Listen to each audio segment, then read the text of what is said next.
There he is again. Yeah, just a quick update video. Topic solar tracker with the universal controller I introduced in the last video. My prototype is finished, it's up and running, has been working for 2 weeks now, and turned out a bit more powerful than I expected. And the final piece, the finished aluminum tracker, is right next to it. I don't have a base for it yet, but, well, you'll see. I'm happy to get comments, constructive feedback, suggestions on what could be improved, or even things you don't like. Let's get started.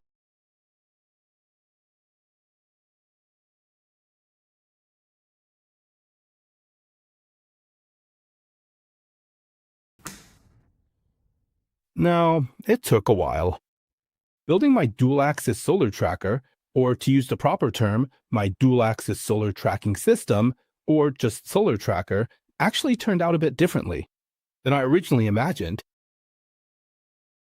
The prototype with the universal controller I introduced in the last video was actually supposed to be much faster. So I hope you don't mind. I'm just going to let a few videos play in the background. I've edited them together and we'll try to explain everything a bit. As I said, the video is meant to be entertaining and interesting. And above all, it should inspire you to build something yourself. I'm looking forward to your comments. No matter what, I'll reply to everyone. And I really appreciate your suggestions on how things could be improved. My problem is actually that in the summer, I have too much energy, and in the winter, not enough. That's why I thought, well, I'll just try it out with the parts and modules I already had lying around.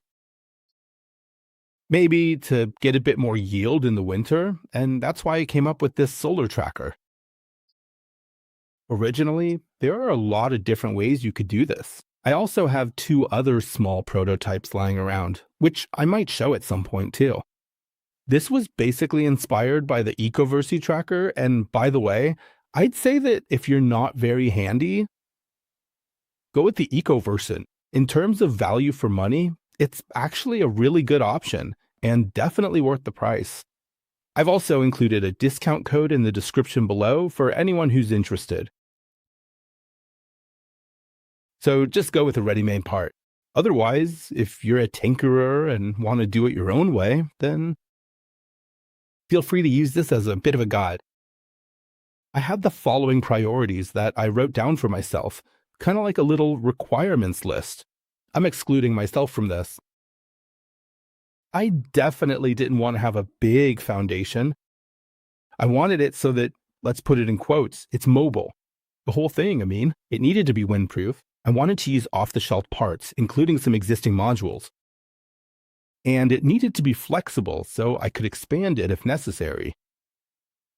Unfortunately, I wasn't able to achieve everything, but that was my own mistake. I still had a bifacial panel from Ecovirtual. It's a solar panel with 200 watts. That's the one that's on there. And I actually forgot or didn't pay attention that it only puts out a maximum of 25 volts.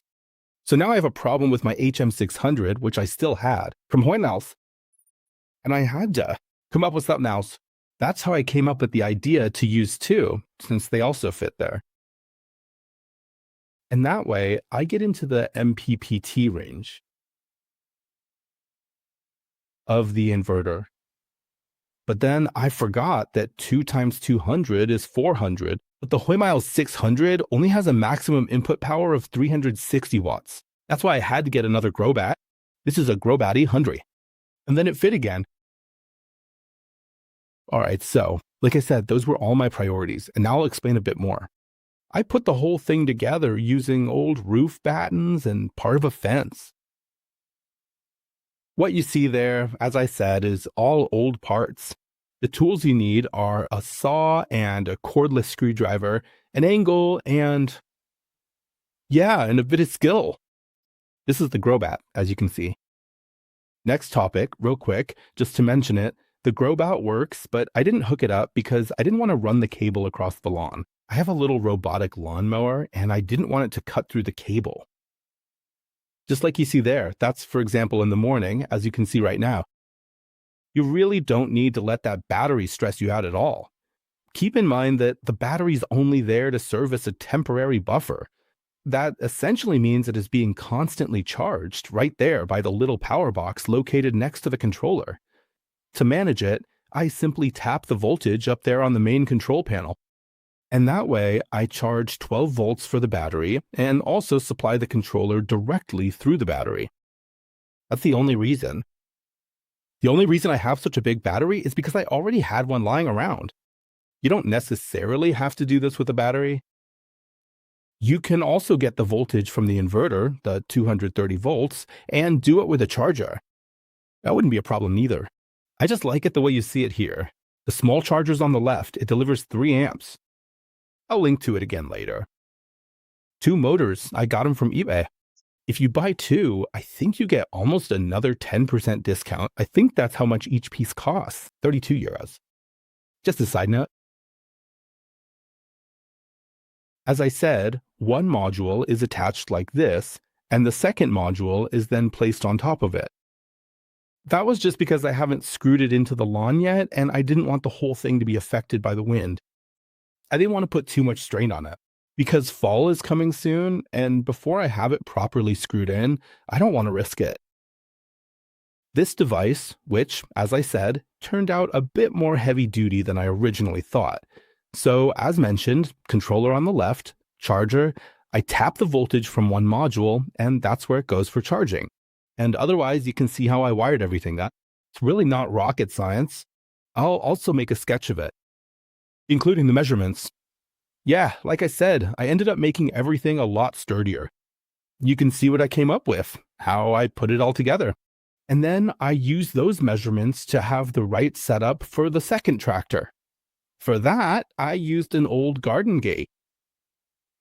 And I laugh at it's always a 2-axle, the wind meter. I used it in an old garden gate and a shading system that used to be on the sunroom. At some point, we replaced it, so I still had plenty left over. Aluminum profiles. I'll show you in a second. It's coming up right now. So that's how, like I said, I built everything. These are the motors. That's how I attached them. You can all see that.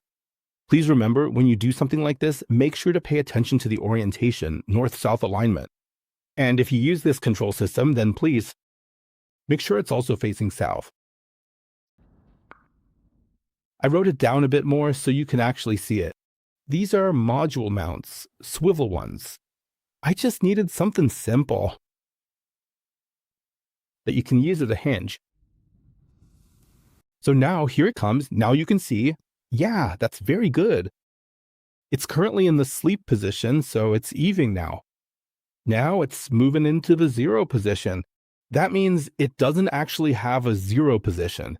Since I stopped the timer earlier, it's now moving all the way to the end stop. That's the downside. It just doesn't have a 0 position. So you just have to measure both the north-south and east-west movements once. Now it's moving down until it hits the end stop, and then it moves back again.